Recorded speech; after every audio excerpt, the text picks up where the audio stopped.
That's right. It is the morning show right here on Facebook, Periscope TV, YouTube Live, and of course, Instagram and LinkedIn. Thank you for joining us on today's show. We got lots to talk about, lots of news, some fun, some great, some meh, and some just bleh.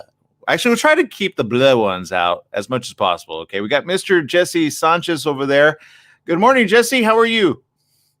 Good morning. I'm doing fabulous. Good. All right. Great. Lots of stories going on. I understand you've got a couple stories that you've been pulling up just in the wings over there. Just a little bit. Just mainly there are a couple of questions, and such as the banning of trick-or-treating in Beverly Hills. Are other cities going to adopt this, and will people actually listen? That is a lot of questions to ask in the morning show. It is very true. Look, I don't know about you, but obviously I get it. Like trick-or-treating in Beverly Hills. I don't know if the candy's better or not. And why Beverly Hills, right? I will say, if you've been near the area of Beverly Hills, the normal streets are just not the same. It's like walking into a different city altogether, with a lot of the businesses boarded up and or closed and or just moving out because they can't pay the rent there.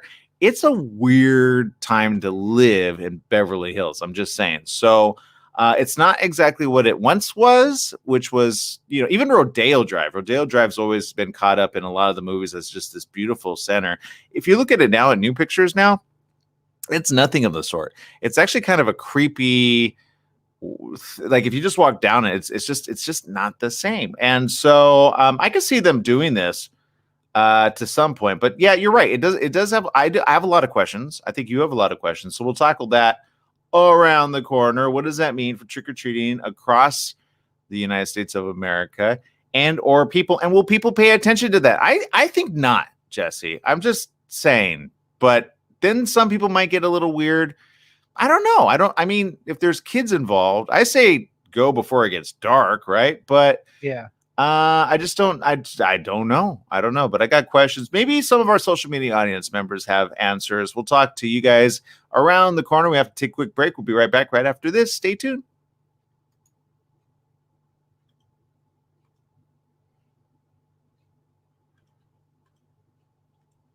All right. For those of you joining us, if this is your very first time, don't make it your last. We appreciate many of you who watch during and after and then some.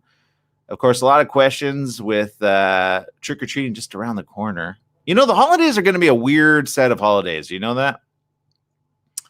Most definitely, especially with Thanksgiving. Yeah, right. I saw your comment about did somebody have their Thanksgiving on already? Yeah, it's Thanksgiving in Canada, eh? Really? So it was on Monday. So it's a different type of Thanksgiving. It's not our Thanksgiving. It's a version Canada's, of Thanksgiving. Canada's. I really don't know too much about it. I just know it was on Monday. Oh, really? Let's type that in. Let's see. Canada Thanksgiving Day. Interesting. I like to find out about other places that don't do it the same way, do it a little different. Right? It's interesting. Here we go. 6 reasons why it's different from the U.S. holiday. Oh, but the food looks delicious. Let's see. Comes to Canada first. In many ways, not unlike its American counterpart, but if you can't bear the thought of Thanksgiving without football and school pageants with pilgrims and Native Americans, it's a whole new holiday. It's according to CNN, by the way. I'm not the one stating this. Here's the 6 ways. It honors a different Thanksgiving. Okay. The date of the true first Thanksgiving is hotly contested. Some historians believe it occurred not in the U.S., but in Nunavut, when Sir Martin Frobisher sailed from England to the Canadian territory in 1578. He and his crew celebrated with salt beef. Oh, just beef with salt sounds good. Mushy peas, and thoroughly gave thanks for making it across the ocean safely. Who knew? Did you know this, Jesse? No, I did not. The Pilgrims didn't arrive at Plymouth until 1621, but American Thanksgiving became a national holiday nearly a century before its Canadian counterpart did in 1879. That's according to the Canadian Encyclopedia. Wow. I had no idea. See, I love it when we get outside of our little world, what we learn about things, right? And on a Monday, it's observed. And you know what? I kind of want to do a double Thanksgiving now. I'm not gonna lie. I'm not gonna lie. The food, everybody. I mean, come on, who doesn't love a little turkey? I feel bad for the turkeys though. In Canada, they get slaughtered first. Okay. Sorry, I just went there, but they do. 10 seconds. It's a thing. All right.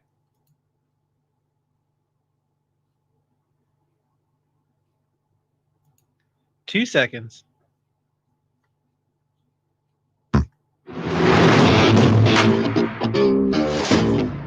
That's right. It's the morning show right here on ABC News Radio, KMET, 1490 AM. Joining our live streaming audience there, Facebook, Instagram, YouTube, LinkedIn, and anywhere you can find us. Apple TV, we're there as well via the Periscope app. Yes, Twitter owns the Periscope app. I always tell people Twitter owns Periscope, so put things on Periscope and it will run systematically. If you have a Twitter feed, go do that. I have a lot of friends and people that are no longer on Twitter, and I say, but why? You get a lot of really good information there, including even just searching for fun stuff. I mean, there's a lot of bad information there too, so don't go all crazy with it. But that's just kind of the world we live in, right? Good information, bad information, and information we just try to make sense of right here on the morning show. Yes, I got Mr. Jesse Sanchez over there. Good morning, Jesse. Good morning.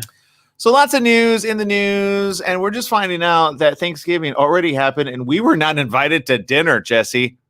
I know, shame. What's up with that? This is an interesting article. I didn't think or know this was even a thing, and evidently, thanks to our good friends in Canada who actually watch the morning show, Jesse, you found out that Thanksgiving actually happens there before it happens here. Yeah, I saw a bunch of postings about Thanksgiving on this past Monday. I'm like, what? So I had to look into it. I'm like, wow, Canada has a Thanksgiving too? That's awesome. I kind of want to celebrate it here in America. So there you go. Look, Canada ended up having Thanksgiving after us, in essence, when when I say us, I mean that the U.S. get it? Us. The United States of America had made it an official holiday for Americans, at least, earlier than they did in Canada. Canada had said, wait a minute, you guys don't know about Sir Martin Frobisher, who sailed from England to the Canadian territory in 1578. He and his crew celebrated with salt beef, mushy peas, and gave thanks for making it across the ocean safely. The Pilgrims didn't arrive at Plymouth until 1621. But American Thanksgiving became a national holiday nearly a century before its Canadian counterpart did in 1879. That's according to the Canadian Encyclopedia. Here are the ways it is different than here in the United States of America. Number one, it's on a Monday. That sounds like, I don't know. I mean, that's not a bad way to, or I don't know.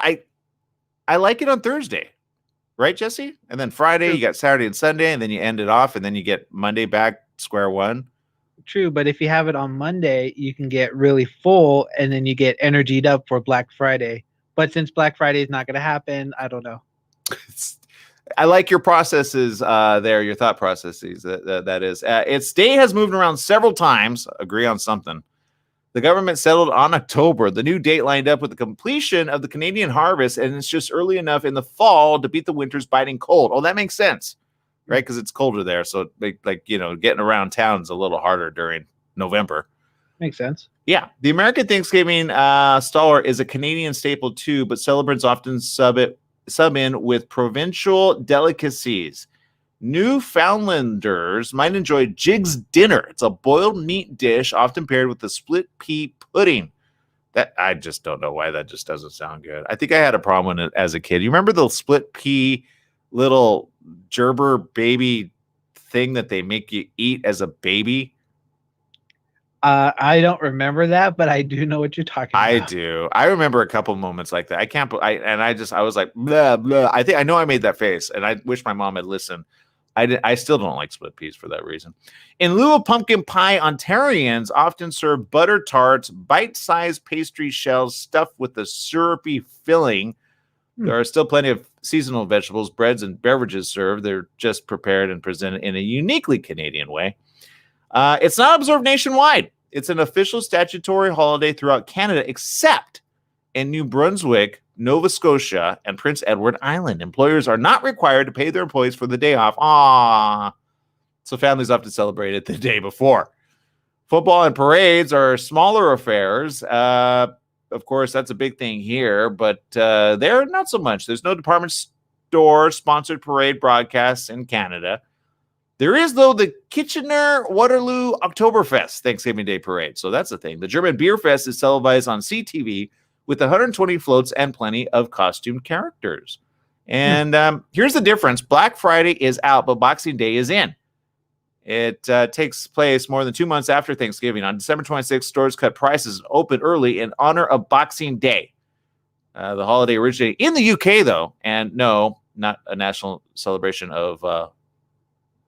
I can't even say that word. Anyway, long story short, according to Encyclopedia Britannica, upper-class employers would share boxes of leftover presents or money with their servants who were required to work on Christmas. The act of charity has evolved into a day of discounted shopping. So there you go. You just learned a lot of news today that you had no idea about, right, Jesse? And none of it fake news. Exactly. I kind of want to know what a butter tart is. I'm not going to lie. So there you go. That's the top story. You see how look, there's a lot of top stories, but none of it good. So we had to go there. And you know what? I feel smarter for having done so, Jesse. So I'm glad about that.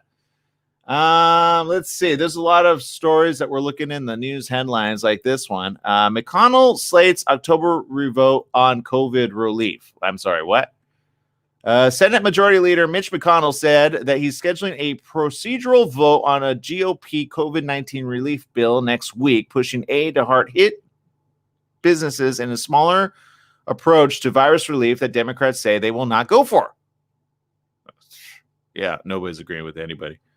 The Kentucky Republican says the first item of Senate business when the chamber returns next Monday will be a procedural vote on a scaled-back aid bill. Democrats filibustered the GOP drafted aid bill last month, and recent talks on a larger deal between Treasury Secretary Stephen Mnuchin and House Speaker Nancy Pelosi fell apart this past week, and probably for good. According to this, McConnell said in a statement, Democrats have spent months blocking policies they do not even oppose.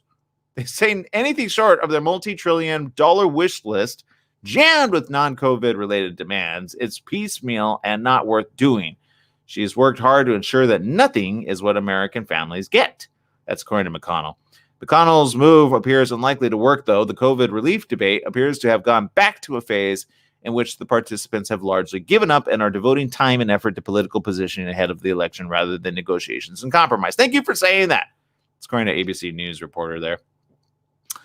And that's what I keep saying here on the morning show. Seriously, why are we like, can we just focus on the matter at hand? There are families trying to make ends meet right here, right now.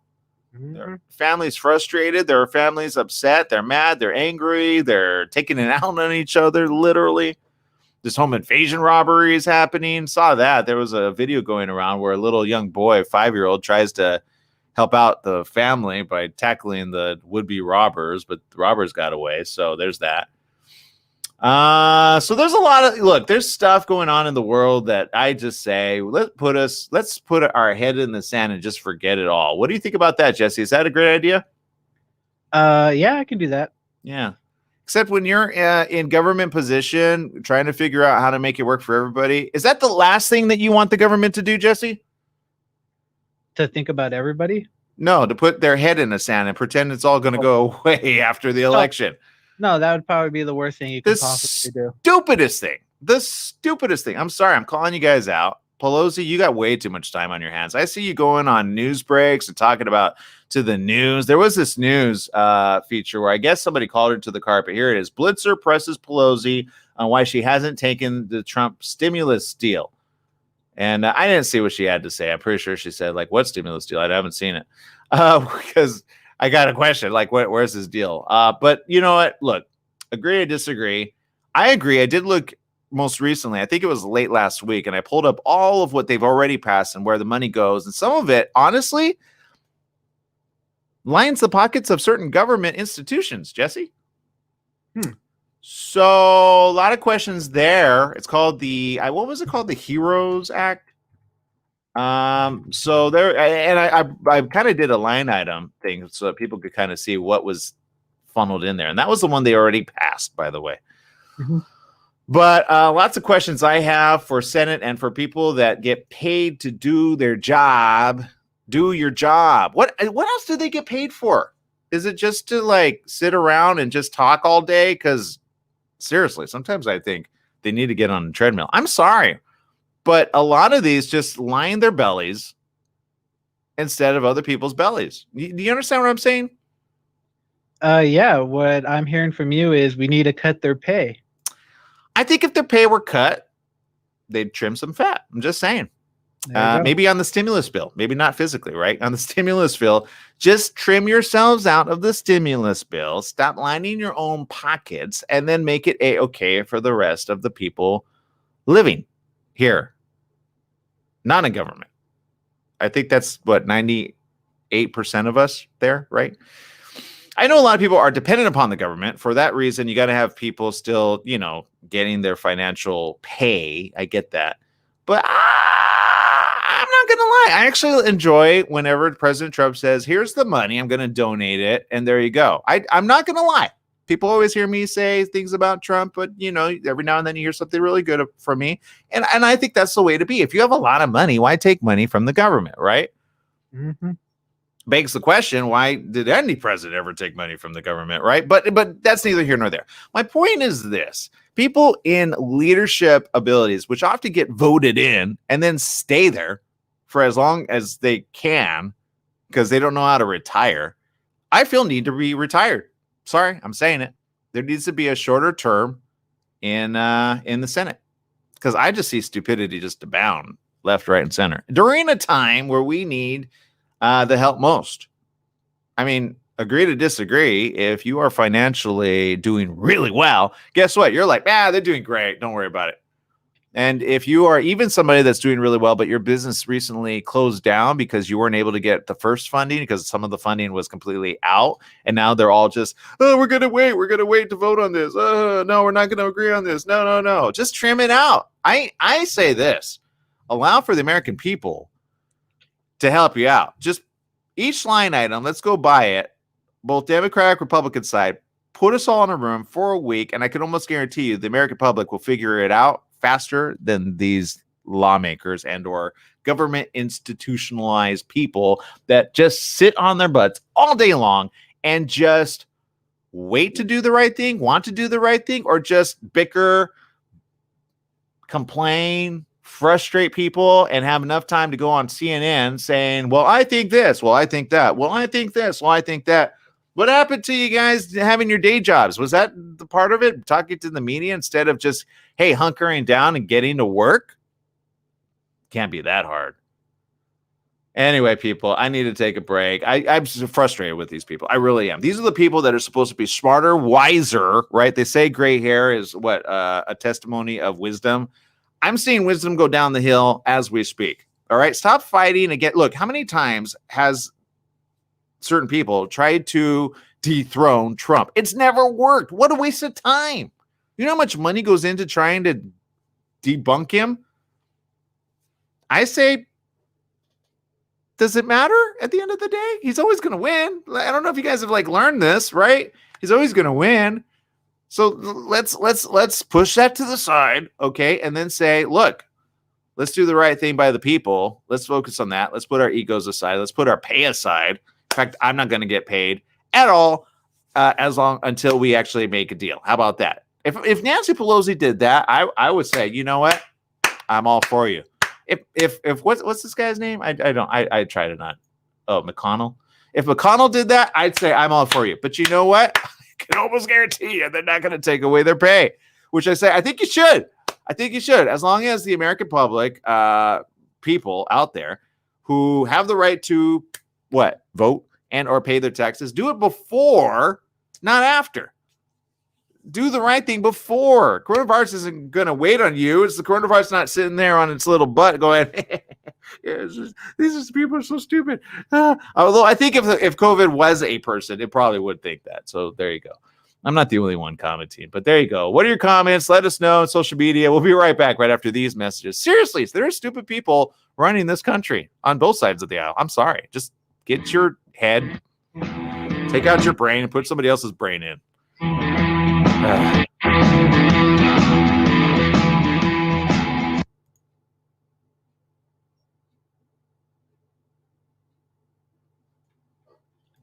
All right, we're on our commercial break. Sorry, people. I just cannot. These glorified, I'm so smart, let me tell you what to believe. Okay, in your nice little palaces of wherever you live, right? Has anybody looked at where, I'm going to look up where Nancy Pelosi lives. Hold on. I want to see how out of touch or in touch, because, I go against both sides of the aisle. You do know this, right? Both sides. You may love Nancy, you may hate her. I don't really care, but let's see her house. Nancy Pelosi. She has a really big house. No, not the house of the Speaker of the United States House of Representatives. I'm not saying that. Google, get it right. House. Let's look at her net worth. Yeah, let's look at that, actually. Oh, wow. I found out more information I did not know, Jesse. At a minimum, Pelosi has $54 million in assets and $20 million in liabilities for a net worth of about $34 million. Huh. Well, okay then. I thought you're not supposed to get rich in politics. Although members of Congress earn an annual salary of $174,000, more than double the average American's income, most are worth substantially more money, including House Speaker Nancy Pelosi.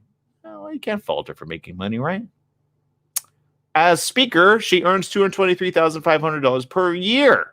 Oh, as the Speaker, she gets a little bit more than her counterparts. Got it. Well, that makes sense. She's always in the news and right behind the president going, right? The California Democrat is worth an estimated $114 million, according to her 2018 personal financial disclosure, making her one of the wealthiest members of Congress. Well, no wonder she has a lot of time, Jesse. Why? She's working for free, basically. I mean, Federal lawmakers report a range for their wealth, but not exact amounts. Oh, really? That means the maximum amount that Pelosi had in assets in 2018 was $257 million. And the maximum she had, wait, she's richer than Trump? Is that, did I just read that right? Wow. 30 seconds. She's got it going on over there. 6th richest member of the House of Representatives and the 10th richest overall. Oh, so there's others that are rich. You see what I'm saying? You see where I'm going with this? Yeah, be a legal criminal. Join Congress. I'm not saying that much. I'm just saying, 10 seconds. You don't need vacation time is what I'm saying. Because all day is vacation time. Evidently. 2 seconds. God.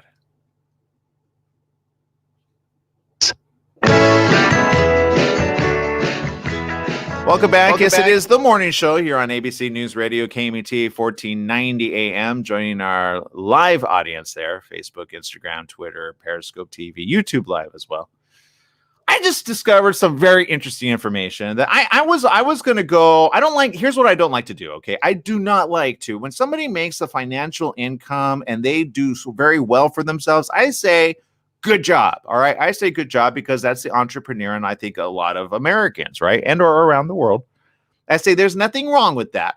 Making a lot of money. There's absolutely nothing wrong with that, right? It's what the country's been founded on, right? Opportunity abounds here in the United States of America. That's what we 100% agree on. Okay. And I'm the last person to say, typically, that somebody should go and put their money in certain organizations and or places. I'm the last person to say that because I say, you know what, you honestly don't know what that person's doing and or not doing. And you shouldn't shame them on how to spend their money. Would you do the same? Right? However, I've often said this on the morning show sporadically, right? About how certain people in government really need to do things for the American people, the average person, all right? Not the very rich person, the very average person, which is middle America, okay? You've got low income, which are even suffering worse. But here's the reality of COVID-19. Guaranteed, the middle income are going to start feeling quite soon what it's like to be low income. The rich unfortunately, are going to be probably closer to a little bit lower and then suddenly go high because they're profiting on things and laws that are helping line their pockets. Okay. So I get it. If you're an investor, you would put your money where it makes sense. I get it. Streaming platforms, 5G. I just saw somebody put I think 900 million, or it was a large number, into 5G on the stocks. Yes, I follow stocks, but at the end of the day, you have people that are making. Well, I'm just going to throw this out there. The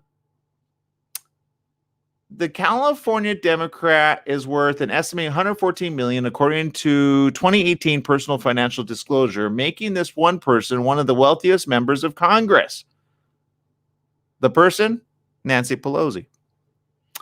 Federal lawmakers report a range for their wealth, not exact amounts, blah, blah, blah. Pelosi is the sixth richest member of the House of Representatives and the 10th richest overall, according to data tracked by the Center for Responsive Politics. Before being elected to represent San Francisco in 1987, Pelosi had earned a salary, according to Roll Call, but she'd become a major activist, fundraiser, and donor in the Democratic Party. Okay, I say good job. See, you never know where the money's going. Let's see. And this information comes from foxbusiness.com. Okay, so take it what it is. But these are all, according to this fact, Pelosi's husband, Paul Pelosi, owns and operates Financial Leaving Services, a California real estate and venture capital investment and consulting firm. Their holdings include $46.5 million in real estate and various blue chip stock holdings in companies like Apple, Facebook, and Disney. Wow, do they get around, right? The wealthiest member, though, of Congress is Senator Rick Scott, who is a Florida Republican who's worth an estimated $259 million. A former healthcare executive, Scott built his massive fortune by creating one of the country's largest hospital networks, the Columbia Hospital Corporation, according to the Tampa Bay Times. He resigned in 1997 amid a federal fraud investigation. Yeah, that happens. The company eventually settled with the Department of Justice for $1.74 billion. All right. This article doesn't go on further, but here's my point. Okay, people. Sometimes people enter government office, and I get it. Some just do so quite willingly and don't make a lot of money, right? I mean, they make only how much was it? Like 174 million if you get to that office. That's a pretty good paid job, right, Jesse? But they have to deal with the tackle and the really big stuff, right? They got to deal with politics. Politics is no fun on any side of the aisle. It really isn't. A lot of backbiting, a lot of really bad stuff. Just terrible. It's kind of a dirty affair, right? But here's my point, okay? Back to a stimulus bill, which has been put off front, row, and center, backwards, forwards, left, right, and center, whatever you want to call it, right? Here's my question here. Why does it take... Do you remember when they actually, at the heat of it all, took a vacation? What was it, a 2-3 week vacation? To do what? To make it make sense for the rest of the public? No. We got our vacation time coming up. All right, I need my vacation. I get that. I understand that. Jesse, when's the last time you had a proper vacation? How many days equal a vacation? Yeah, it's more like hours, right? More like Saturday, Sunday, right? The average, which they get that too, by the way. What? Yeah, it's not like they work 7 days a week. But look. Here's my point. Okay, it's not easy being part of this team. I get it. You got Republicans, you got Democrats. You guys get to sit on your butts all day. Vote. I vote. I don't vote. Some fall asleep during the day. I get it. Easy paid job. I get it. And then they do a lot of stuff behind the scenes that nobody ever sees, right? That's only a quarter of the time. My point is this, all right? Don't shoot the messenger. But if you or I, the average American person, were sitting there, do you think we would try to get it done like that? Do you think we would have made a faster decision if you put... How many are in the... Seriously, I'm terrible with this stuff. How many are in the voting stage? Because I see usually and that's what they say. If you have the majority as a Republican or a Democrat, then you have the majority of the votes. So you swing it this way versus that way, blah, blah, blah, blah, blah. Put in a bunch of independents and get rid of both sides. That's what I say. Just do that. Just put in a bunch of independents that think right for the people, not for political leanings. And then guess what? All of a sudden things start going the right way. I ventured, or they just secretive Republican in their heart or secret Democratic in their heart. I think a lot of people are really a version of both. You know why I say that? I was told there's this test, and if you do the test, it kind of tells you which side you're supposed to lean, right? There's a test. And some people are like, wait, I actually believe in more Republicans? Wow. Don't believe me? Look at some of the presidents you admire. You'd be like, wait, I thought they were Democratic. No, they were Republican. And some that you thought were Republican were Democratic. So look, agree to disagree, okay? There is some well-known Republican presidents, okay? And I know a lot of people are like, oh, I don't like Republicans. Hey, don't shoot the messenger. Here's a list of Republican Party presidents, okay, that made some headway. I'm just going to name one. You know what? I'll come back with that. We're going to take a quick little break. We'll be right back. Abraham Lincoln. There it is. Yeah, Abraham Lincoln. Republican. You're welcome. Don't shoot the messenger. Pretty nice guy, right? Yeah, until he got shot in the head. Poor guy. All right, people. We'll be right back right after these messages. Stay tuned.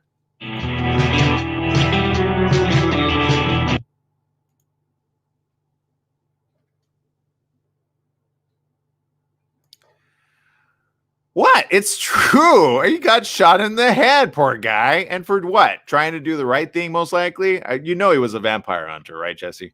Oh, yeah. I've seen his documentary. Exactly. So, look, vampire hunter, demon hunter, whatever you want to call it. He was one of those. All right. Moving on, though.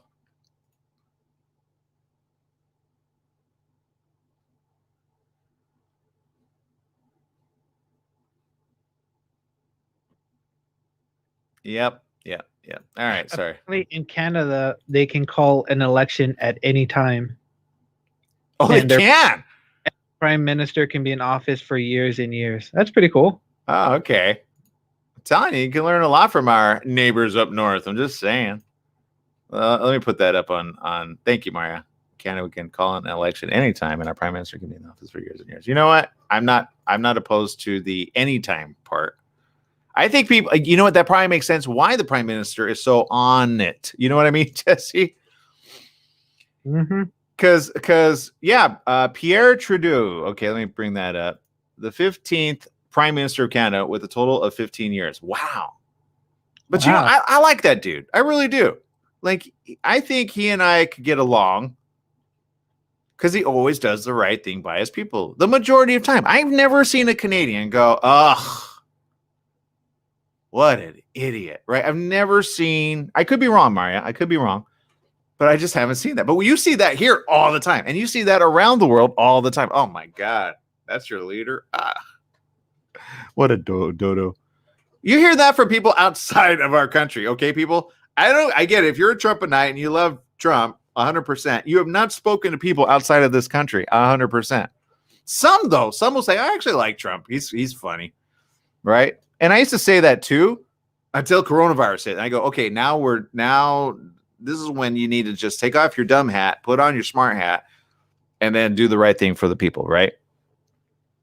Does he have a smart hat? I'm sure. Yeah, the guy made millions, right? He has a smart hat. I don't think he doesn't. I just think he has a very selfish hat, but you know, that's just me. Oh no, I think he has that on him 24/7. Funny you say that. Sub says money among the rich breeds greed. Yeah, right. 10 seconds.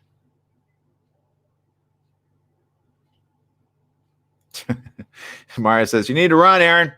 Beat his ass. Like, you know, I would. If I had the money, I just need 2 seconds. I need $1 million to do it. Somebody has $1 million, I'll run 100%. Got my vote. Yep, I'll run.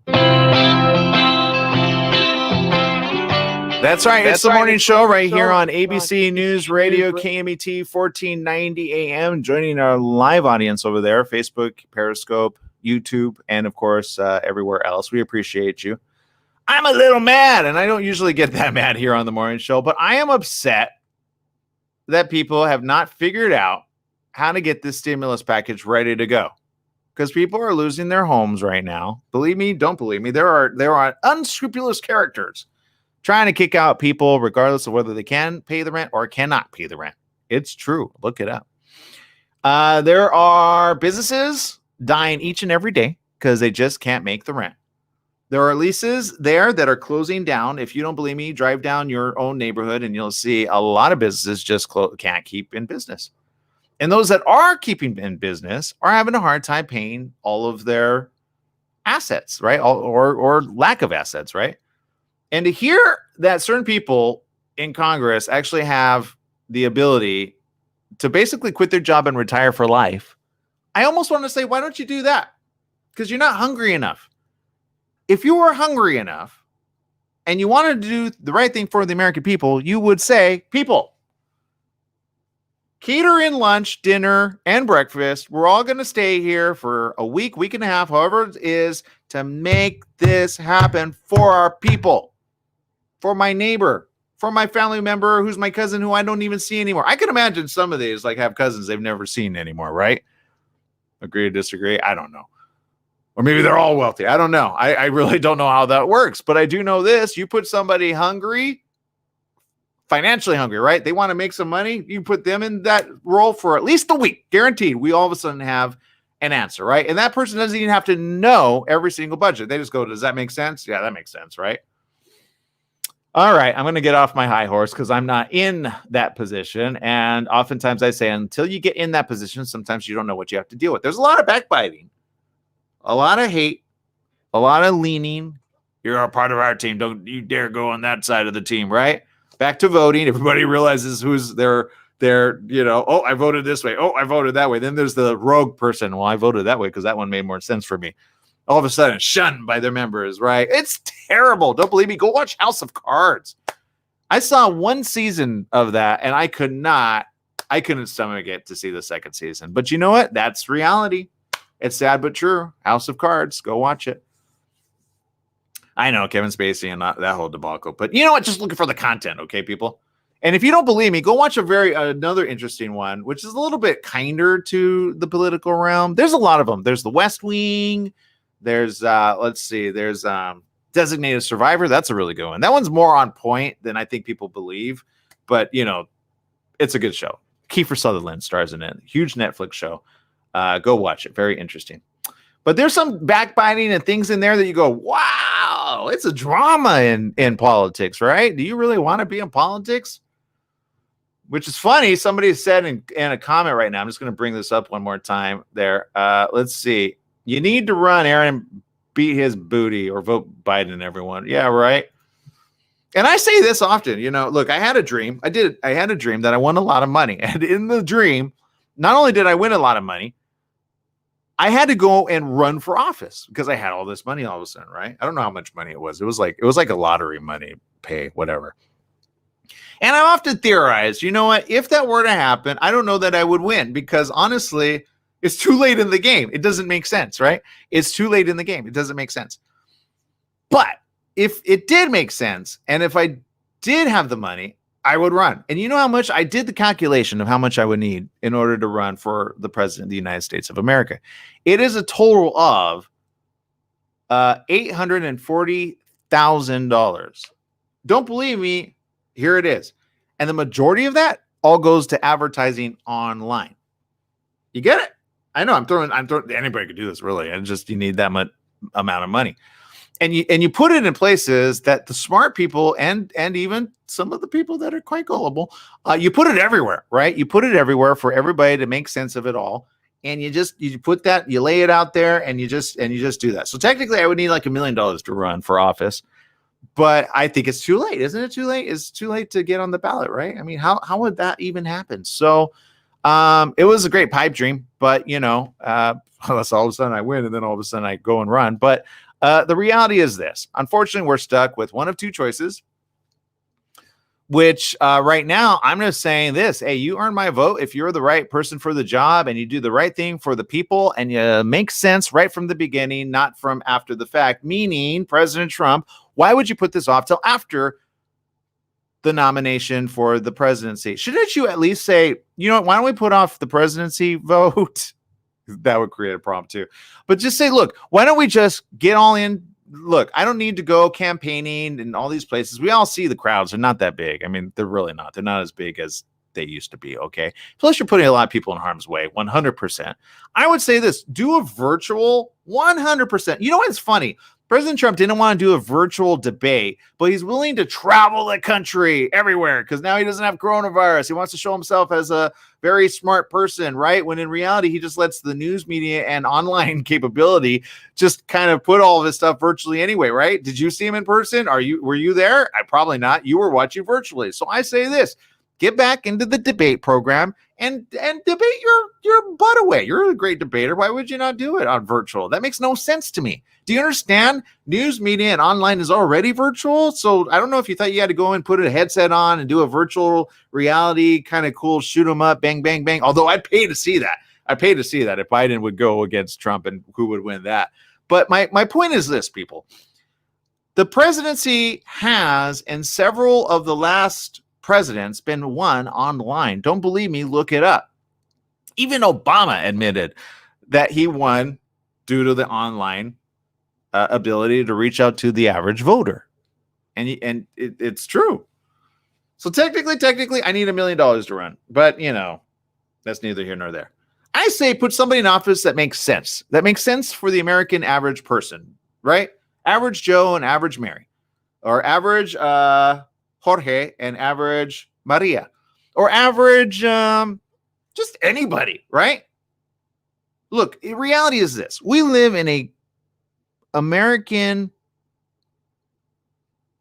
See, even that word really, I have issues with, because obviously some people automatically go to, for example, if you're like me, right? You are Mexican American, right? Or if you're African American, right? Or do you see? But all of a sudden, when you're like Caucasian, you're just called American. You're never called Caucasian American or or they call it Anglo American every now and then. You see my point? It's already divisive. Stop dividing people. Let's unite people.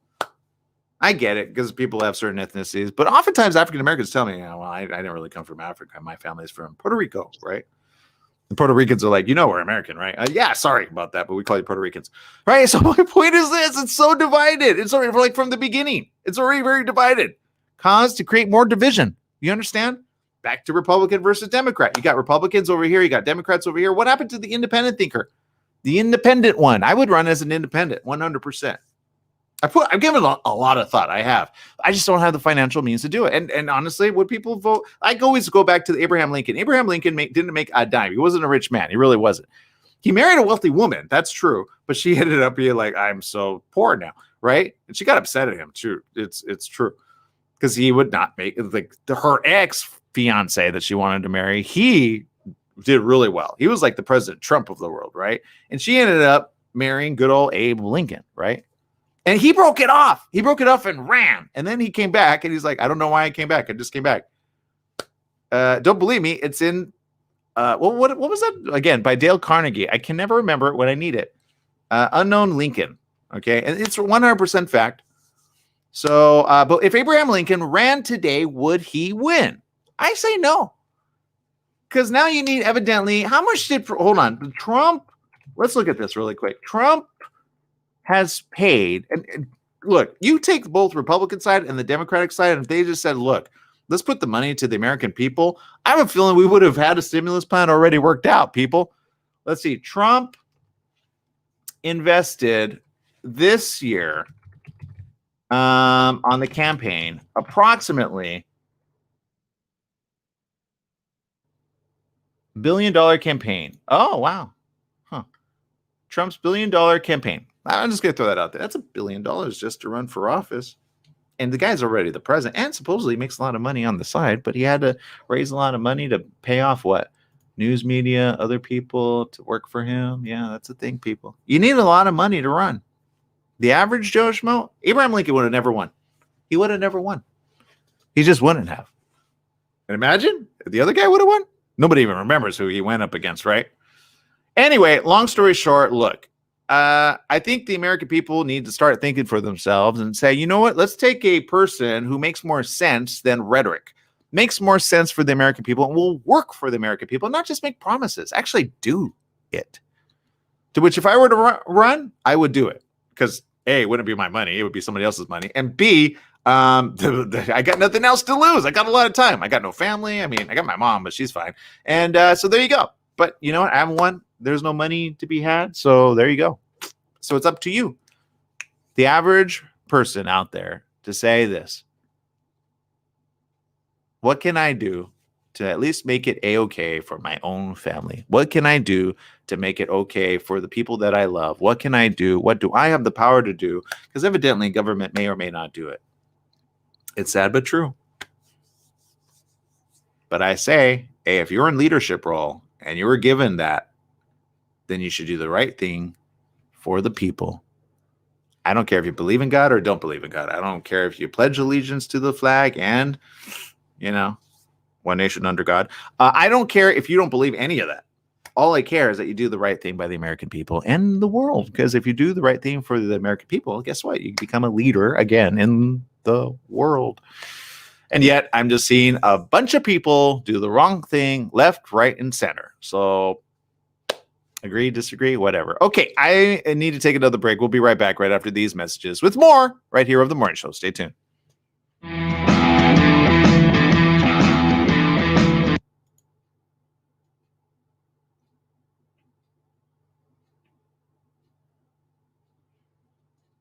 All right.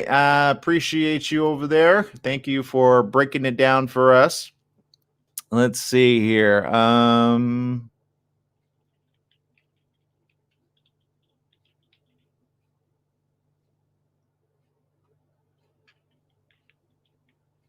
Looking at all the comments. Look, the reality is this.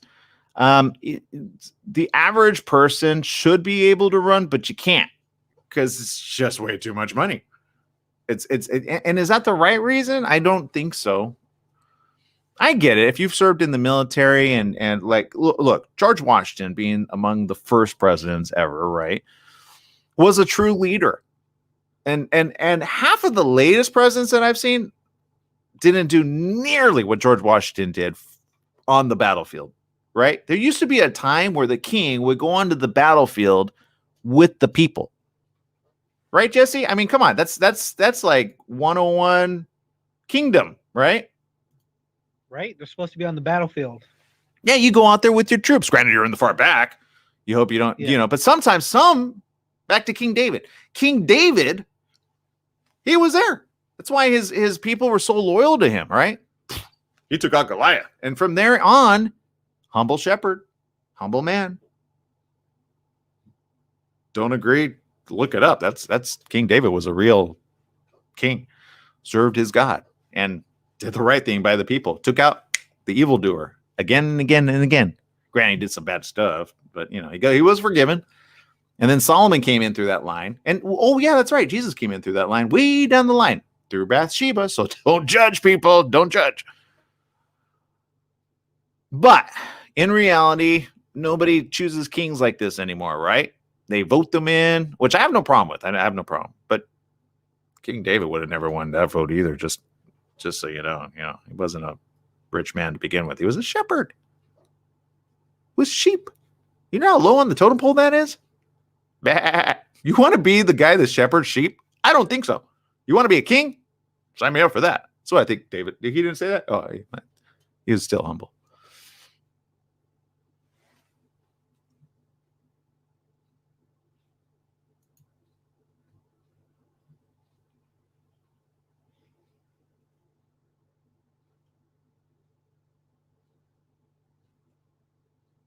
How much time do we have on this break? I don't know why I thought you were coming back. I thought you were getting a position. I was like, I don't know. My computer froze. Oh, no. Okay, take your time. But, well, it's silent right now, so I'm just going to come back. Okay. All right.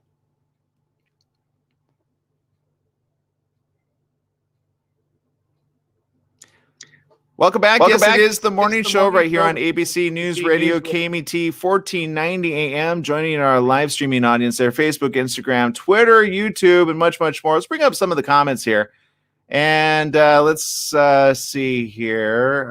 Rosalie says this. I try to keep it at 78, but I always catch my 17-year setting at 75. Since we have 3 controllers and everyone's homeschooling and working, I can't keep track.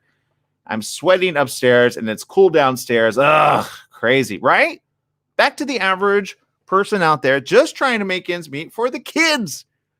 Seriously, the kids over there in your own family are having to what?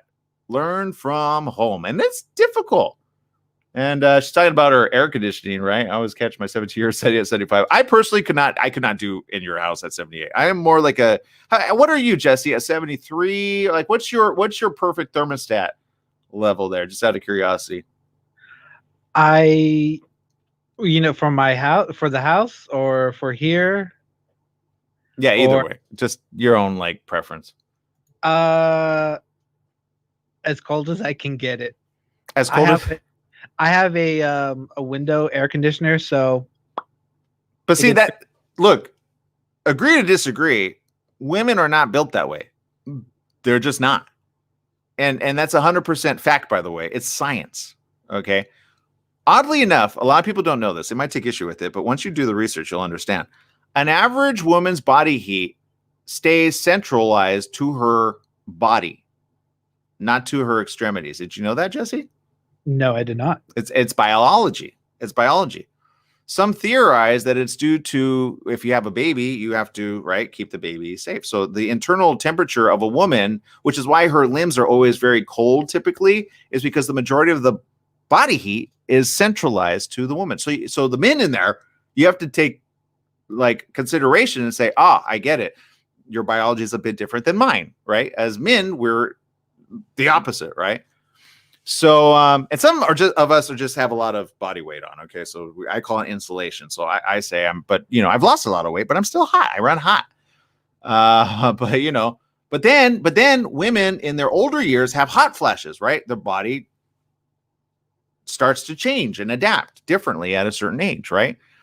So all of a sudden now the woman's like, can you put the air conditioner on? Don't believe me. You haven't known anybody with menopause. Okay.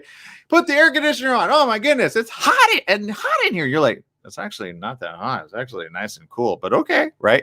You just what? It's a thing. So be understanding of the woman in your life. Okay. It's not easy. Biology 101. Biology sometimes, oddly enough, has more going on behind the scenes than we even care to admit. Thank goodness we're making sense of it now, but there it is. So have appreciation for the lady in your life. Sometimes it's not easy, and just have appreciation. Okay. All right. Switching gears up though. Let's go to another comment. Social media. Let's see. Here's one. Maria says, "Oh my God, I lived in negative 50 in the winter and loved it. When it's 40 out, I wear a sweatshirt, not a jacket." So there you go. And then temperature. See, biology. Again, depending where you live, your biology actually can and does often adapt, by the way. But there you go. Let's see. Rosalie says, let's see. Oh, man. She says, read my comment before. My PGE bill, I owe $4,500. Oh. Is that 450 and you missed the zero? Is that what it is? What comment did I miss here? Here it is. Okay, I'm going to bring it up here.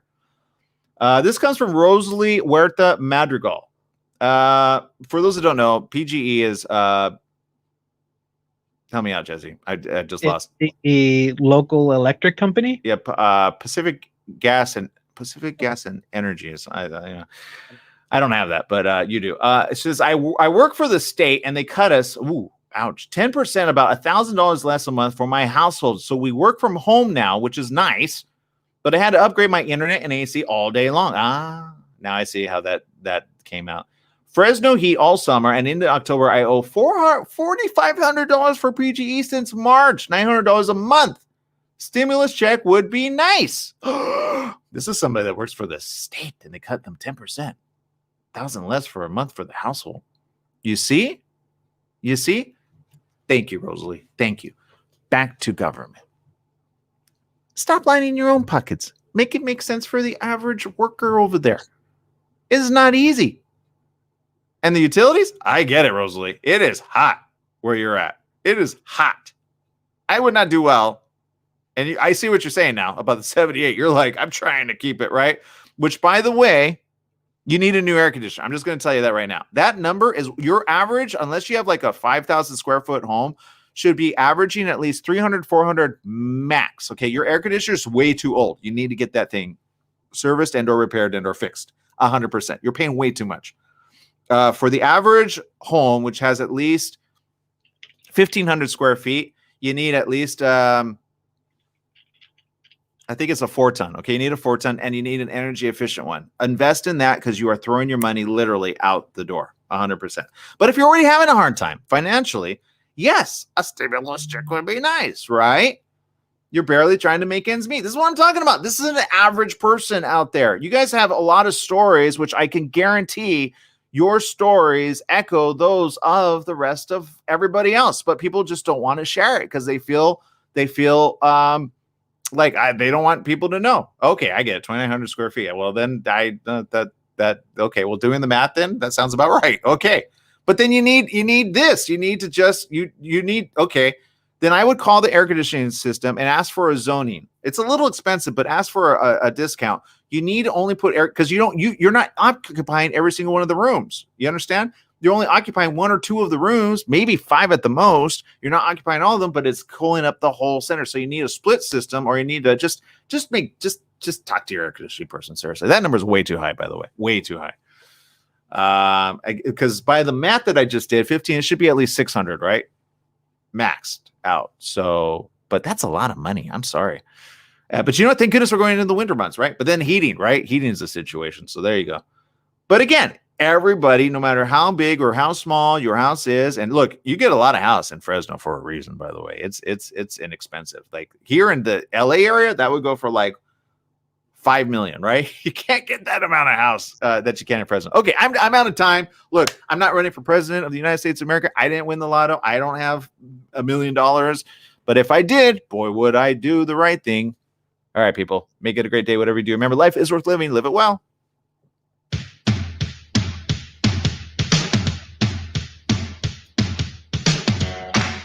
All right, for the rest of you tuning in, I appreciate you. I really do. I apologize, Rosalie, but thank you for sharing that with us. We really do appreciate that. It helps us all kind of go, what? You are, that's sad. And I didn't know that. And what I'm talking about is the fact that they cut you 10%. That's $1,000 less a month for your household. And that's hard. That's hard because you've already have outstanding debt. I can almost imagine the average American already has a lot of outstanding debt. It's called credit, right? And they're just, can you pay? I've already dealt with 5 of them as of most recently. I'm trying to work a deal. But there you go. All right. So, and look, we're living at a time that is unprecedented in American history. It is. Oftentimes people are going to take issue with this, but it's a fact. Oftentimes a recession is not called a recession until 3, 4, 5, 6 months later after the fact. But people talk about a recession coming ahead of time. Back to the big bubble bursting. Remember that? People were talking about that happening beforehand. And then people were like, yeah, right. That's never going to happen. Ha, ha, ha, ha, ha. Right. And then it happened. Who's laughing now? Right. Some would say, well, the automotive industry, because they took our money and ran. Right. No, they're hurting too. Financially, everybody's hurting. Large business, middle size, and small. But you're right. You are right. The small guy at the opposite end of the spectrum usually fails faster than the large business. True, true, and true. So it's a sad day when in reality, fast forward about 8 years from now, it may not be called the Great Depression. It may be just called the worst catastrophe ever in American history. And here's why. Around the corner is coming the cold and flu season, okay? Bear with me. Just hear me out. Here's what I foresee happening. Within the next couple of months, people are going to get one of 3 things: a cold, a flu, or coronavirus. Now, oddly enough, the coronavirus mimics certain symptoms that a cold has. Don't believe me? Look it up. It also mimics certain things that a flu has. Have you ever had the flu and or the cold and you're like, which is it? Do I have both? What is it? Don't believe me? Guaranteed you've never had one or the other, right? You're 100% well. You're never going to get sick ever again. That's called Superman over there, and none of us are Supermen. Contrary to popular belief, it would be great if we were, but we're not. But let's go back to the facts, okay? You get a cold. You run a slight hot temperature. Oh my God, I have coronavirus. No, I'm pretty sure it's cold. I might have it. What are you going to do? Well, I got to get tested. Oh, crap. But on the flip side of that, there are some going, nah, it's a cold, and it is coronavirus. You see where I'm going with this? Here's my problem with government right now. Instead of tackling the real issue that's coming up around the corner that nobody's talking about, let me back up a little. Okay. Let's say you get the flu, the average flu, right? Joe Schmo flu. You forgot to get your flu shot, or shit, you got your flu shot, but you still got another strain of the flus, right? I'm going to look up because I already know the latest flu shot because my mom got the latest flu shot, and the information from the technician was that it covers at least 4 different strains. Okay, the one that she got, and she got the one for the most at risk. You understand? Because she's diabetic and she has other issues, which even if she gets a regular flu, for those of you that don't know, the flu does kill a lot of people that are at risk, which is why you want at least the very elderly and or high at risk to get one. Okay. So did the right thing. Have my mom go take it and done. So here we go. The 2021 season, flu vaccine. Let's see. Total number of lots released by FDA, blah, blah, blah, blah, blah, blah, blah, blah, blah. Here they are. The committee recommended that the quadrivalent formulation of egg-based influenza vaccines for the U.S. 2021 influenza season contains the following. A name I can't pronounce. Known as the PDM09-like virus. It's the H1N1, by the way.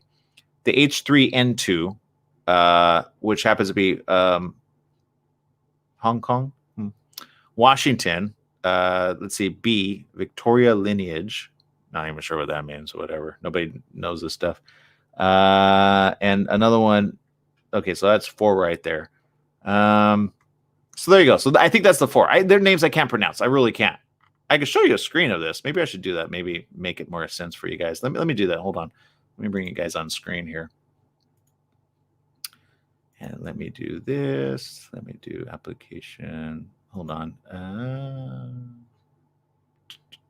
Here it is. So you know I'm not making this up. All right. So this is according to U.S. Food and Drug Administration there, the influenza vaccine for the 2021 season. Okay, there it is. Just scroll down. This is evidently information on flu vaccine distribution schedules. Contact the manufacturers directly. Blah, blah, blah, blah, blah. And so here you go. These are the names I can't pronounce. I'm sorry, people, but I just can't pronounce those. All right. But there you go. For trivalent influenza vaccines for use in the U.S. Okay. So there you go. Okay. So as you're looking at that, I just want to share some knowledge that I feel is coming up down the pipeline. And this is the part I don't really want to share, but I feel we need to be ahead of it versus behind it. Okay. If you get the flu, a lot of the symptoms mimic coronavirus. Which is it? Do you have the flu, one of these 4 strains that you forgot to get a shot for, or you got it, you still get it because there's other strains. If you don't believe me, you know, let's go ahead and let's see. I don't know if I want to do this on camera. Let's see. How many flu? What's the question? How many flus are there? 2020. Let's see here today. How many flus there are for 20? No. Right here. This is according to CDC. Yeah, let's bring this up. I'll show you what I'm looking at. We'll decide together whether this is good news, bad news, or fake news. Okay. This is the CDC, Centers for Disease Control and Prevention. Flu season. Because of the COVID-19 pandemic, reducing the spread of respiratory illnesses like flu this fall and winter is more important than ever. CDC has worked with vaccine manufacturers to have extra flu vaccine available this flu season. That's regular flu vaccines. Got it? Manufacturers have already begun distributing flu vaccine, will continue to distribute vaccine throughout the season. CDC recommends getting a flu vaccination in September or October by getting vaccinated anytime during the flu season can help protect you. You could use a vaccine finder to find out where to get vaccinated near you. Here are the current updates. Laboratory confirmed flu activity is low at this time. Again, we're at the beginning of it. We all know when the season comes about, where was the flu's like, oh yeah, I got it. Oh yeah, I got it. Right. I'm the first person to say, yeah, I got it, but I got over it. Right. The elevated influenza-like illness is likely related to COVID-19. Wait, what? Oh yeah, influenza-like illness is, elevated influenza-like illness is likely related to COVID-19. 124.2 million doses of flu vaccine have been distributed. How many Americans are there? 384 approximately million. So, okay, that's not enough for everybody, but let's face it, that's a lot of people. So, not everybody needs it, right? You're not at risk. CDC recommends stay home as much as possible and avoid close contact with others. Learn more about COVID-19. And then there's just a bunch of information here that you could check on your own time. But okay, let's just stick to this number, 124.2 million doses. Okay, that leaves about the average citizen there without a vaccine. True? Okay. But I would venture to say the majority are not going to sell. I don't know. Let's do a roll call. How many of you have gotten a flu shot? Just out of curiosity, how many of you gotten a flu shot? I'm going to be the first to tell you I have never gotten a flu shot. Not once. Because I wasn't at risk, okay? But look, here's the reality. Let's put me on public display for a bit, okay? Let's say a week from now, I suddenly get the flu. What would you recommend I do? Wouldn't it be to go get a rest, relaxation, bottle myself up so I don't get anybody else sick? Yes, 100%. But what do people do when they get the flu? Go back to work. Okay, here we go. So now I go back to work. Now I have a different type of work, but let's say I went to work for McDonald's. Okay, I went to work for McDonald's because I'm doing that all day, right? It's called a cold. It's called a cold. It's nothing harmful. It's not coronavirus, people. It's not coronavirus. Right? Don't do that, right? Right? Mucus everywhere, stuff. That's how it gets transmitted most easily. Wash your hands, okay? Wash your hands. Back to face masks. Anybody that's fighting face masks should be 100% like, I don't want to get the flu or the flu virus or the cold. Because here's the problem that nobody's talking about. What happens when you combine a cold with coronavirus? Worse yet, what if you combine the flu with coronavirus? Don't believe me, it happens. It's not like your body suddenly says, I got a cold, people. We're not letting any other viruses near this body. I've got a force field around here that cannot be touched because I got a cold. If the cold comes into contact with the coronavirus, what happens in the body? It doesn't take a rocket scientist to know it ends up mutating once again. Does it get worse? What people are finding out, biologists are finding out, by the way, don't believe me, look it up, is that the coronavirus is actually stimulating certain different other viruses in a different way, which is why they can't always get a handle on it. They don't know because it shows up differently in everybody else. It's not a one size fits all. It just isn't. So the reason I'm sharing this is not to like go, scare anybody. It's simply to say, what do we do next? And or what do you do for your family? For the next 8 months, here's what I propose, okay? 1, make sure you're stocked up with hand sanitizer. That's number 1, okay? Number 2, make sure you got enough face masks to go around. And honestly, get them while they're cheap. They're really cheap, people. Go over here, we have an electronics store called Fry's, but there's a lot of stores that are big brand stores that are selling face masks by the boxes, okay? Go invest in either an N95, which some have. I have access to that. I get them for $4 a piece. Or the KN95s. It's the equivalent. It's the same thing, all right? It's the same thing. It's just, it's Asia has their own type of, they don't have the Food, Drug, and Administration that we do here. But it's the same thing. Look it up. It's research, okay? It'll cost you nothing. Go and get them while they're cheap, okay? Get enough for you, your family, and your little kids. I go out and I see little kids wearing these makeshift ones, which they're falling. And here's why I say this. If you get a cold and or the flu, there's nothing wrong with that, okay? At least you hope it is. But here's the question that begs itself. If you do get a cold or a flu, how do you know it's not coronavirus?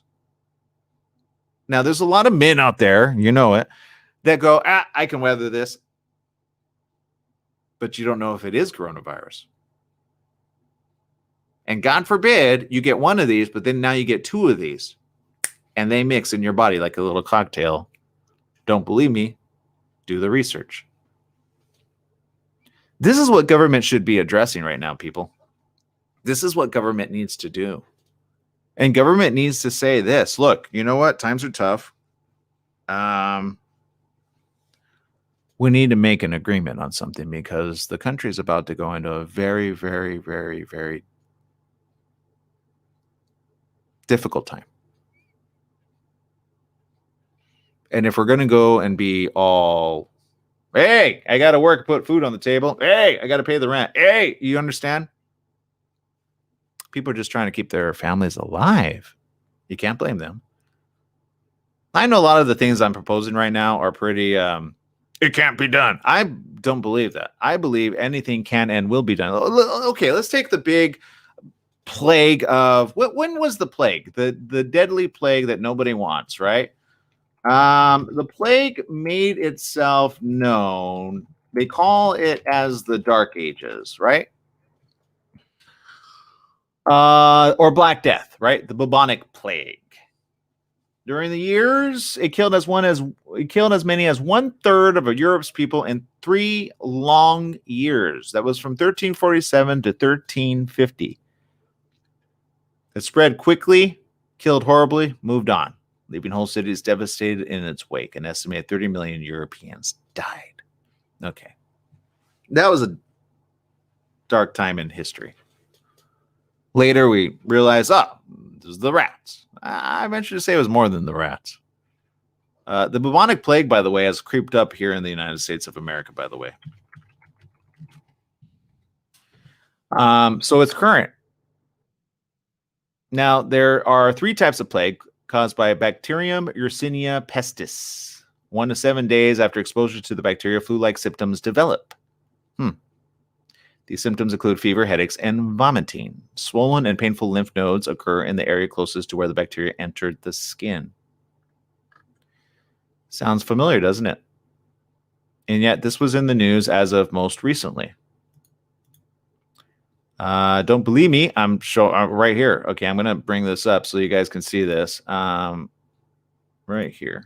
No, that's too small for you guys to see. Let me put it. Let me just full screen. There you go.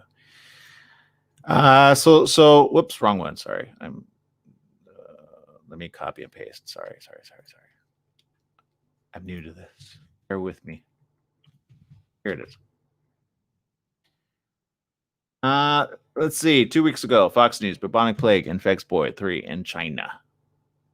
That's kind of the most recent one. 3-year-old diagnosed with bubonic plague in Yunnan. Well, we got treatment for it, people. Yeah, well, thank goodness, right? After coronavirus and the bubonic plague alert, thousands affected by a bacterial outbreak after factory leak in China. That was 4 weeks ago, okay, according to India's stuff. Let me go to the second one, all right?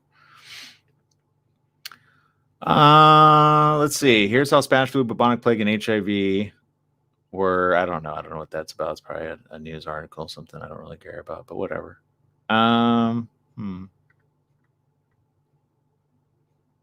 After the plague, Planet Money. That's NPR. Let's click on that, shall we? This came out in the article. This is how I do my research. Oh, when did it come out? Okay, September 16th. That was a while back. The Black Death was one of the worst pandemics in human history, tearing apart the social fabric of medieval Europe and inflicting a gruesome death on up to half the population. There's another side of it we don't usually talk about, sort of silver lining. The continent was being destroyed. It was also being remade. From the ashes of the Black Death rose a new world that shook up feudal hierarchies, improved the lives of medieval Europeans, and completely transformed the economy. What? This can happen? How did that happen? Is that it? Where's that information? Correction. Previous version of the story for blah, blah, blah. Where's the information? Find more stories. That's how I subscribe. Oh, come on. You can't stop at that. Anyway. Oh, it's a 22-minute listen. So you can listen to this guy, Alexei Horowitz-Ghazi. Okay. I don't have the time to do that right now, but whatever. Okay. So, but you see, okay. So this is how, look, I do my research all the time. This is how I do it. It's kind of boring. It is, but do it and you'll find yourself much smarter after having done it. So here's what I foresee happening. Unfortunately, you have half of America getting the cold. You have the other half getting the flu. And in the middle, you got coronavirus just waiting to infect someone, right? With either one of these and or both. Or better yet, has the coronavirus actually mutated? Don't believe me? Look it up. Viruses often mutate. It's a fact. Okay, they mutate. They constantly mutate. And this one goes back in animal and in human. You get where I'm going with this? I know a lot of people aren't talking about this. I'm not here to spread alarm. I'm just here to spread cautionary tale. Be cautionary. Back to items that you need to have at your disposal. Okay, make sure you have plenty of water. Why do I say that? Because when stuff usually hits the fan, what do people do? Right? They freak out. Don't believe me? What usually happened the last time, right? Toilet paper. Didn't understand that. Everybody bought way more than they should have, right? Look, I feel, and I could be wrong on this, I feel the government already knows, and they just don't want to cause panic. All right, back to what President Trump said way early. Yeah, I had the numbers, just didn't want to cause panic. That was during the summer months. Remember that? That came out, what, in March?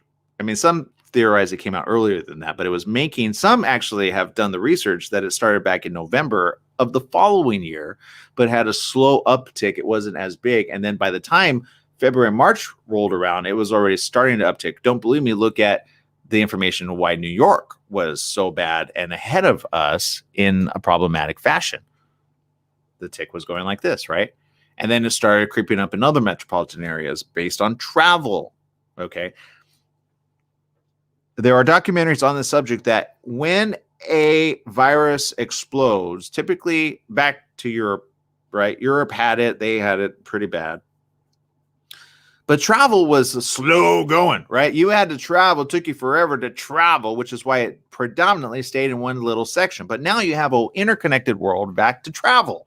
Why that was put on ban right there and then, because, oh, shoot, we got to get a handle on this. But, of course, the American people only learns about a tenth of what is going on because they don't want to spread panic. Although I say, kind of good to share that information. That way people at least put on a face mask. How simple is that? Just put that on. And if you get sick with coronavirus, stay home. Make sure it's out of your system before you go and just start parading around, right? All right. My point is this, people. If you get a cold and or the flu, stay home. Just stay home. Other years, we've never had the coronavirus. It's true. More often than not, you get a cold, you get a flu. What do? You go out, right? I'll be fine. Oh, God. Right? I don't have a cold right now. I'm just play acting. Okay. But my point is this. If you have one of these, God forbid you get around somebody because your immune system's already weakened, right? It takes how many days to get over a cold? 3, maybe 8 days. It depends on your immunity, right? Build up your immunity now. Build it up. Okay. Keep building it up. And if you're around somebody sick, please have them wear a face mask, even if it's inside the house. Okay. I know this because I used to babysit way back when, a little 8-year-old. And I remember I was like, I can't get sick because I got to babysit your kid. And I put on a face mask and I felt kind of stupid. I'm not going to lie, but I didn't get sick. I did not get sick because I didn't want to not have a show the following day because I'm like, I'm going to lose my voice. That kid's really sick. Right? There's ways to be preventative maintenance. Mothers, you know how to disinfect everything, make sure any doorknobs. I've seen you women. You women keep things clean, keep things tidy. I get it. Women in your life, men, you need to pay attention. Men are not as clean as the ladies in your life. Trust me. If you don't have a lady in your life, go get one. Seriously. Or just, talk to mom. Mom already knows, right? Moms know best. They do on this stuff. They really do. Chicken noodle soup. Smells good. There's a lot of healing properties from chicken noodle soup and the bone marrow, technically. We've had a lot of guests on what has it been? 5 years or so that I've been doing the morning show. And in these, I've assimilated so many different people's, information that sometimes I have a little encyclopedia in my head. It's weird. Sometimes I go, I know that. I look it up and go, yeah, it's true. But my point is this: if you get the flu and or the cold, don't combine it with coronavirus. That's the last thing you want to do. You understand? That's all. That's my message today. Be careful. Be more careful than most. Understand, coronavirus is still out there. And if you have one of these other very difficult, look, here's the other problem that I foresee. The problem is people are going to get the flu and they're not going to get tested for coronavirus. And God forbid it's coronavirus. Now, I know the numbers are pretty significantly down already. What I mean by that is to get hospitalized, I think the current number is about 13% of those with coronavirus that actually get hospitalized, okay? Of the 13%. So let's just take a rudimentary number, okay? 10, okay? 10 people get sick with coronavirus, okay? That means on average, 1.3, that never, so let's just round it down. One person out of the 10 has to go to the hospital to get it taken care of. And see, that's not a correct number either, but it is what it is. So let's go to a bigger number, 100. Then 100 makes more sense. It's hard. See the numbers? It doesn't do the math. 100 people, 13 people actually have to go to the hospital. The others, they can stay home. They can nurse it. They'll get well. Okay. Of the 13 people out of 100, approximately right now on average, at least here in America, it's about 3 because it's significantly down. They've done a lot of really good work that actually get, well, let's just face it, they end up dying. That's not a big enough number to shut everybody down. Okay, or hold up. Just bear with me.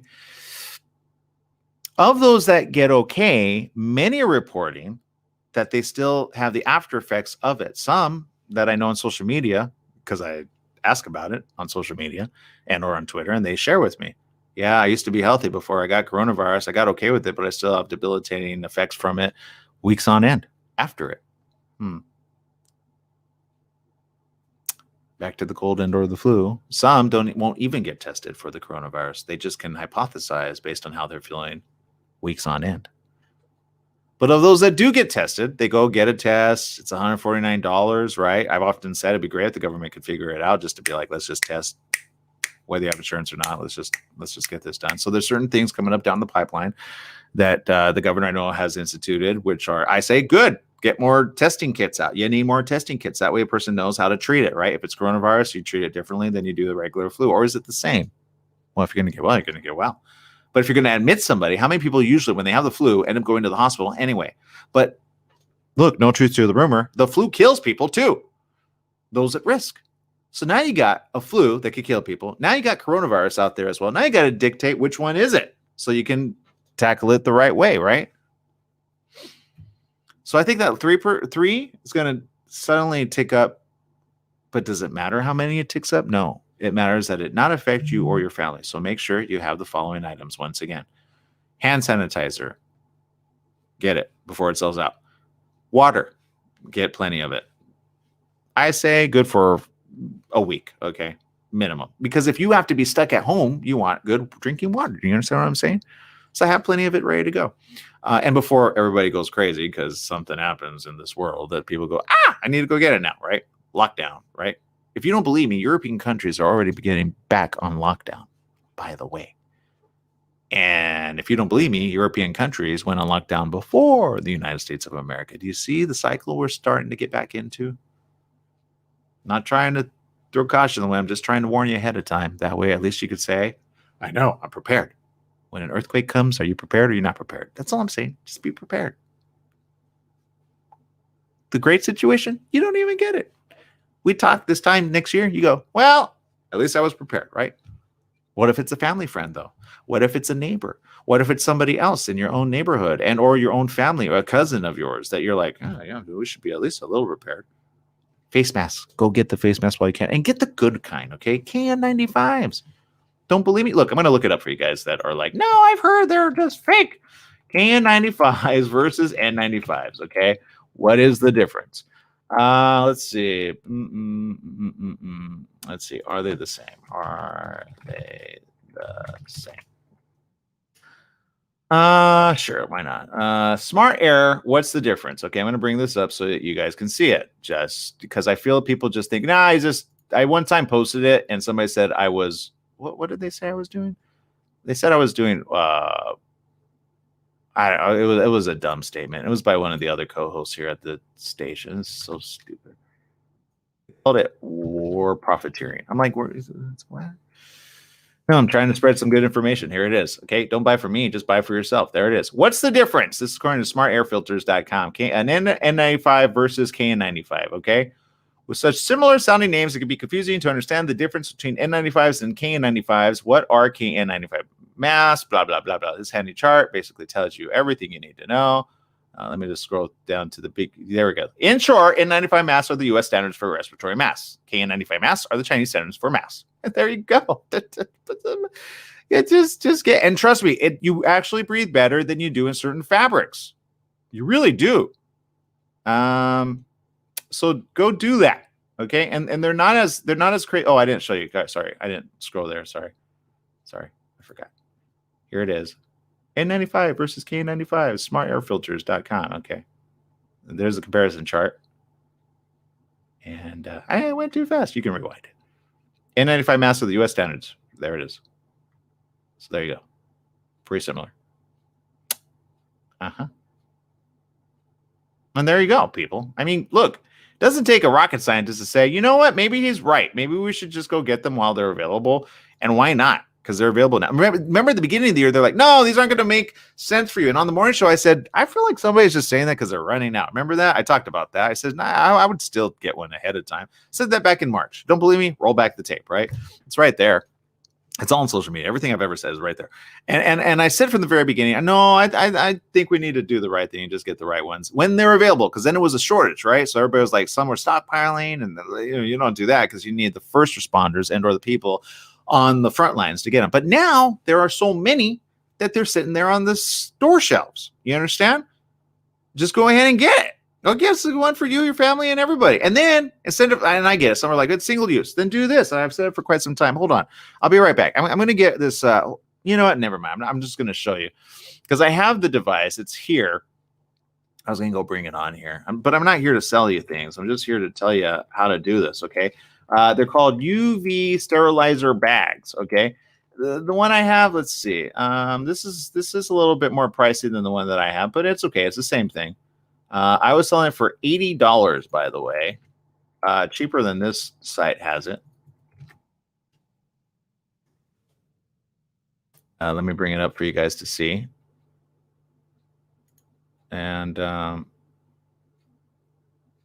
wait, did I do it on the wrong one? Yeah, I did it on the wrong one. Sorry about that. Hold on. Let's bring it up for you guys and ladies in the house. Here it is. Where is, sorry, I'm trying to get all these numbers. Let me do, let's do this one. All right, the $119. That's more than I paid, and I was only selling it for $80, but whatever. It's a bag. Let me just do the screenshots here. There it is. And you put your item in there, and boom, within 3 minutes, it kills and disinfects it, right? And by the way, hospitals use this in China. Okay, hospitals use this. They put their stuff in there. I did the research. It looks similar to that, right? And you just put it in there, and the UV light goes on. Boom, done, right? That's what I've been doing, and thank God I haven't had coronavirus as of yet. But this is what I do with the face mask, okay? Each and every time you just do that, boom, you're done. You can reuse it multiple times. You understand? Why are they not sharing that information out there, right? You have to know somebody that knows somebody that knows somebody, right? My point is this, people. There are ways to make things last. Your phone device, you know how many viruses you have on this? We had experts on this show which talked about that. They sell like a phone one, and that one's even more expensive, and it only is good for the phone, but it's not big like a tall bag. Here, let me show you. I'll be right back. Just hang tight right there.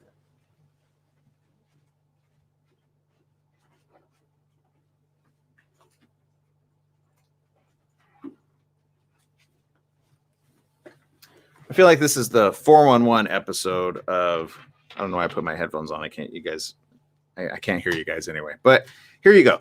See, so this is how big it is. You see that? I mean, it looks girly. I don't care. It's a manly thing to have, men. It is beautiful though for the ladies. The lady in your life is going to love this, right? But the reality is, I'm not going to post the link on how to buy this because I don't want people thinking I'm trying to sell this. I'm not. But this is what we use for our own family. Okay, put the face mask in. Boom. But it's big enough for several things. You understand? That's pretty big. Look, it doesn't do it justice on the little thing that you saw, but you put it in, you plug it in the USB, put the button on. 3 minutes later, disinfect it. Done. Okay. You see what I'm saying? Get enough face masks. Do that, and they go longer. Last longer. They last longer. Yeah, they last longer. Back to your phone devices. You should be doing it for your phones already. Colds, viruses, all that stuff gets transmitted that way already. You understand? So my point is this. Back to what I foresee happening. One of three things is going to happen. One, you get a cold. One, you get a flu, regular flu, the influenza flu, and or coronavirus. God forbid, coronavirus ends up mutating with the regular flu and or a regular cold. Build up your immunity, people. Build up your immunity. I'm not here to tell you what works, what doesn't. Just build up your immunity 100% against a cold and or a flu. And if you're already at high risk, go get the flu shot. Because at least then you'll know. Or I got the flu shot. That diminishes, hopefully, the fact that you go, well, maybe this is coronavirus. And then if you are at risk, at least you get tested for it quick, fast, and furiously. So you know, A, not to keep going out and making other people sick. And B, you keep yourself safe. And C, if you do have to go to the hospital because it gets really bad. Let's talk about really bad situations, okay? How do you know when it goes from just a regular, I think just a regular maybe cold and or flu and coronavirus, all right? So I'm going to type in this word. I'm going to type in coronavirus, when to get help. Put that one in. All right. Skip. Here we go. What to do if you're sick with coronavirus. This is according to Red Cross, okay? If you're mildly ill, stay home. Call a healthcare provider. Stay home. Call your doctor for medical advice before visiting a medical office. Older adults and people of any age with serious underlying medical conditions should call a healthcare provider as soon as symptoms start. It's number one. Number two, avoid public transportation, ride sharing, and taxis. Seriously, just stop. Stay home. Number three, separate yourself from other people in your home. As much as possible, stay in a specific room away from other people and pets. Why are they recommending the pets? Because the pets can get it. Use a separate bathroom if available. Learn more about if you have pets. There's a link. I'm not going to click on it. You get it. You can look at this. Wear a cloth face covering if you are around other people, sharing a room or a vehicle, and before you enter a healthcare provider's office. Again, just go get an N95 or a KN95. It's so much better. And you breathe so much better. These other makeshift ones, it's hard to breathe. I get it. I see the complaints. I'm like, you haven't tried a real N95, have you? No. Continue to follow good hygiene practices. Avoid sharing personal household items such as dishes, drinking glasses, cups, eating utensils, towels, or bedding. Wash items thoroughly after using them with soap and water or put them in the dishwasher. In your designated room and bathroom, on your own, clean and disinfect high-touch surfaces daily. Wear disposable gloves. Oh, that's another one I would put on there, okay? Get disposable gloves. The problem that people have is they wear the disposable gloves all day. That does nobody any good. What me and I do now by myself, but we used to do as a family, is if we suspected we were going into like a place where, coronavirus could abound, put on the gloves, and then on the way out, we just take them off. There's a proper way of doing it so you don't touch it, and then throw it in the trash. That's it. You don't take that with you into the car and the vehicle because now you're contaminating. If you got it in like a place where there's a public place where there's a lot of people, now you're contaminating your car. Now it's in you get where I'm going with that? So there you go. So don't do that, okay? High-touch surfaces include phones, remote controls, counters, tabletops, doorknobs, bathroom fixtures, toilets, keyboards, tablets, and bedside tables. In the rest of the house, have a healthy household member clean and disinfect all other surfaces daily. All right. Now, if your symptoms are severe, here are the ones that you really got to pay attention to. Number one, this is a big one. Trouble breathing. That one I would say hands down, go. Get tested right away. And I know that because of my sister. My sister got it back in February, by the way. And the home that she was in just thought she had a cold, by the way. We thought she had a cold, they said. We had the doctor check her out.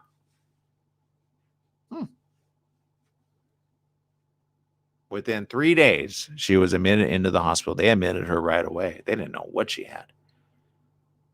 And within a day and a half, she needed a blood transfusion because her platelets numbers were dropping drastically. Within 3 days, she got the necessary medication to help her blood produce more platelets called N plates. It was recommended by a church member who recommended it to my mother. But my point is this. There's a lot of different versions of this, but these are the most common. Here it is. Persistent pain or pressure in the chest. The third one is new confusion. New confusion. Inability to wake or stay awake.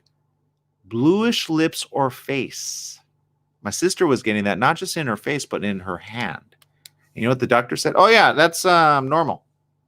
For what? According to this, it says this list is not all-inclusive. Please consult your medical provider for any other symptoms that are severe or concerning. All right, so I'm going to stop there. All right, we're entering the cold and flu season, people. That's a thing. You don't believe me? You were not alive last year, or every year since then. So just put your thinking cap on, okay? And remember this. Keep your immunity up. Buy the N95s and or KN95s while you can, while they're still cheap. Do it ahead of schedule, okay? Look, you don't have to get the UV box. I recommend that you do for yourself and your family members. Just say, hey, family, we're all going to put them into this. I'm going to put the little device. There we go. We're all safe and sound. Done, right? Put in your phones too while you're at it. It takes 3 minutes. Seriously, it's not that. Put it towards the entrance, okay? And or outside. I mean, you could hook it up to, since it's got a USB for those of you, like put it in the garage or put it outside, with a battery pack, and boom, you can disinfect before you come into the house. Don't bring it into the house, right? Especially if you're in an area where you really have a feeling people are just, right? At least you don't get the cold in your house, right? All right, so there you go. That's my time. I'm done here. But for those of you tuning in, thank you. Many of you again are just trying to do the right thing, and I know it because, well, you still watch the morning show. The ones that don't watch the morning show are the ones that go, he hates Trump, and he hates that he just, Trump makes stupid stuff sound more stupid. It's true, I do. I really do. I do not dislike the man. I admire the man. I dislike his rhetoric when it comes to coronavirus. Making as though, it's nothing to be afraid about. Just because you have the special cocktail doesn't mean the average American does, because guess what? Over 200,000 people have died in just the United States of America alone. That's like somebody getting cancer saying, I fought it. It wasn't a big deal. Well, maybe not for you. Maybe you had a special treatment. Is it for the rest of the people that lost their families and or their loved ones? Be careful what kind of rhetoric you start throwing out there. And God forbid, President Trump, you get a different version of the coronavirus. Which virus did he get? It's different mutations happening right now as we speak. It's going around the world. Don't believe me? Look it up. All right, people, I'm out of time. Make it a great day, whatever you do. Remember, life is worth living. Live it well. Don't throw caution to the wind. And just remember who was warning you ahead of time, okay? Not me. The heavens above, right? I'm pretty sure the heavens above really want to. Oh, they don't speak for us? Oh, got it. Okay. Look, at the end of the day, here's what I can say. God gives us a certain amount of wisdom, meaning reasoning abilities. Reason with your mind. Okay? Use it. You were given it for a reason. Use it. You know what to do already, right? Stop throwing caution to the wind and stop believing. Start believing your brain when it tells you, hey, I think we should be more whatever that tells you. If you have a family and you're a mother, guaranteed you're already safe. Guaranteed. You're not that person to be like, hey, kids, let's pile everybody up in the van and go to Coronavirusville, right? Well, where's Coronavirusville? Whenever you have a big group of people not wearing face masks. Yeah, let's all go there. Yeah. I see it all the time happen. So some people aren't very smart. I get it. But then this is just a reminder to each and every one of you to do this. Do the right thing by your family members. Just do the right thing. And if you are seen as the person that is just like, you know, the one that has to be like, hey, guys, let's use the crosswalk, not the street. If you have to be that person, then be that person. Okay. Save your family. Don't be that person that we, oh man, mom's not cool. Dad's not cool, right? They're not cool. It's God forbid they cross the street and a car comes and hits them on the way to school. We warn the youth of today, hoping that they can go into tomorrow. We warn not to be uncool dad or uncool mom. We warn so that we can keep them alive. We warn.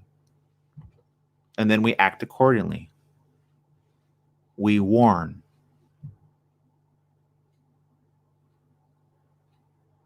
It's a sad day in our history when the President of the United States of America, instead of warning people, makes Fauci look like a dumb idiot.